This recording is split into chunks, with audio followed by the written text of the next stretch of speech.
Hello, मेरा नाम प्रिया है। मैं दिल्ली की रहने वाली हूँ। मैं 21 साल की हूँ और लोग कहते हैं कि मैं बहुत खूबसूरत हूँ। मेरी फैमिली में मेरी मॉम, मेरी डैड और मेरा भाई है। ये बात तब की है जब मैं कुछ दिनों के लिए अपने मौसा जी के यहाँ गई थी।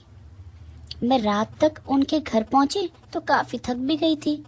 मेरे मौसा जी ने मेरा बहुत अच्छे से स्वागत किया। मेरे मौसा जी करीबन करीबन यही कोई 35 वर्ष के होंगे। मेरे मौसा जी शक्ल से बड़े शर्मीले और शरीफ स्वभाव के हैं। पर जैसे जैसे दिन बीतते गए मुझे लगने लगा जैसे मौसा जी मुझसे कुछ कहना चाहते हैं। जैसे जब मैं किचन में चाय बनाने जाती तो उनका बिन वजह मेरे पीछे आ जाना और बातों बातों में मुझे छूने की कोशिश करना। मुझे भी कहीं ना कहीं मौसा जी के इस हरकतें समझ आ रही थी। फिर वो दिन आया जब मौसी कुछ घंटों के लिए अपनी फ्रेंड्स के पास उनसे मिलने गई और मैं और मौसा जी पूरे घर में अकेले। मैं और मौसा जी टीवी देख रहे थे कि उसी बीच टीवी पर एक अनोखा सा कॉन्डम का ऐड आ जाता है जिसे मॉडल कहती है कि कुछ पहली बार करो तो कितना अच्छा लगता है। आमतौर पर समझदार लोग ऐसे एड्स को हटा देते हैं,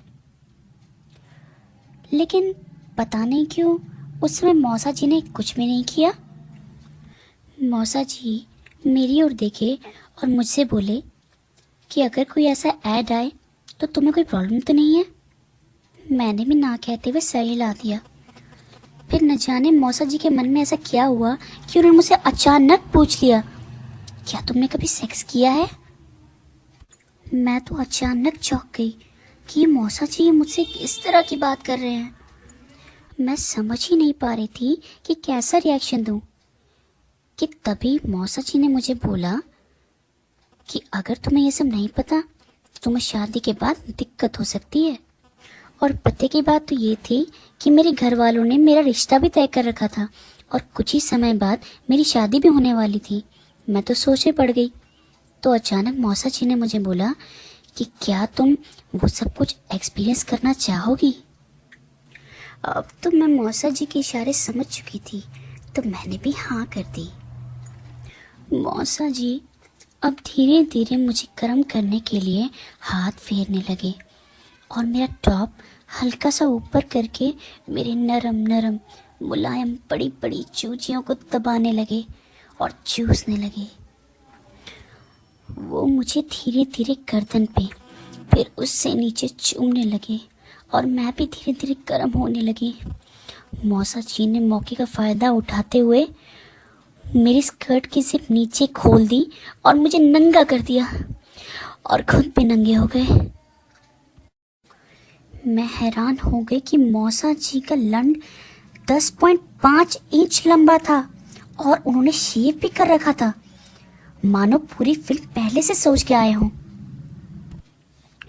मौसा जी ने एक हाथ से पीछे से मेरा सिर पकड़ा और 2 उंगलियों से मेरी नाक और सामने लाते हुए प्यार से बुलाया और एक ही झटके में अपना लंड मेरे मुंह में भर दिया। वो बहुत गहरा जा रहा था पर मज़ा भी आ रहा था। मैं भी प्यार से चूसने लगी। मैं 10 मिनट तक उनके लंड को मज़ा देती रही। फिर मौसा जी ने मुंह घुमा के मेरी चूत चाटने लगे। मैं तो पूरी गीली हो चुकी थी। अब मौसा जी ने मेरी टांगे खोली और टांगों को ऊपर किया और अपने लंड का टोपा मेरी गीली चूत में डाल दिया। होल काफ़ी छोटा था। फिर मौसा जी को इतनी जोर का जोश आया कि उन्होंने अपना लंड मेरी चूत पे रखा और जोर जोर से झटके मारने लगे। मैं जोर से चिल्ला उठी। मुझे काफ़ी दर्द हो रहा था पर मुझे उतना ही मज़ा भी आ रहा था। मौसा जी ने 10.5 इंच का मोटा लंड मेरी चूत में घुसा दिया और मुझे चूमने लगे। पहले तो मुझे काफ़ी दर्द हो रहा था, बाद में मुझे भी मज़ा आने लगा। अब मैं भी मौसा जी का साथ देने लगी। अपने हिप्स को आगे पीछे करके अपने आप को पिलवाने लगी। मैं मौसा जी का लंड अपने पूरे बदन में महसूस करने लगी। मौसा जी का लन मेरे बच्चे तानी तक पहुंच रहा था। मैंने अपनी आंखें बंद कर ली। अब तो मुझे ऐसा लग रहा था जैसे पूरा बदन एक चूत है। मौसा जी लनों जो पूरे चूत को चोद रहे, क्योंकि लन तो सिर्फ चूत में जा रहा था, मगर उसका असर शरीर के अंग अंग में हो रहा था। बदन तो मानो पट्टी हो गया था। फिर अचानक मौसा जी ने मुझे प्यार से घुमाया, घुटनों के बल बिठाया। मुझे लगा कि शायद हम वो थक गए हैं। बॉडी तो गर्म थी। फिर अचानक मुझे अपनी गर्म बॉडी पे एक सनसनाहट सी महसूस हुई और अगले ही पल मौसा जी ने अपना आधा लन मेरी गांड में डाल दिया था, जो मेरी गांड को पेलने लग गया। दर्द के मारे मेरी चीख सी निकल गई। मगर ठीक कुछ देर बाद बड़ा मजा आने लगा।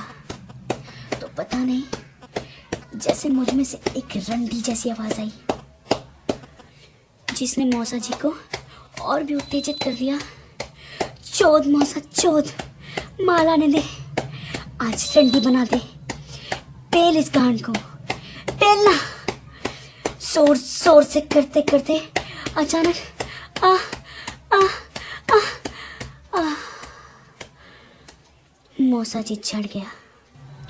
वो तो थक के गिर गया, लेकिन मैंने बिना देर किए उसके पूरे माल को अपने लाल होठों, अपनी लाल जुबान से बटोर लिया और मौसा के निप्पल काटते हुए कहा, ओए मौसा, आज तो घंटी बज गई, पर क्लास अभी खत्म नहीं हुई है।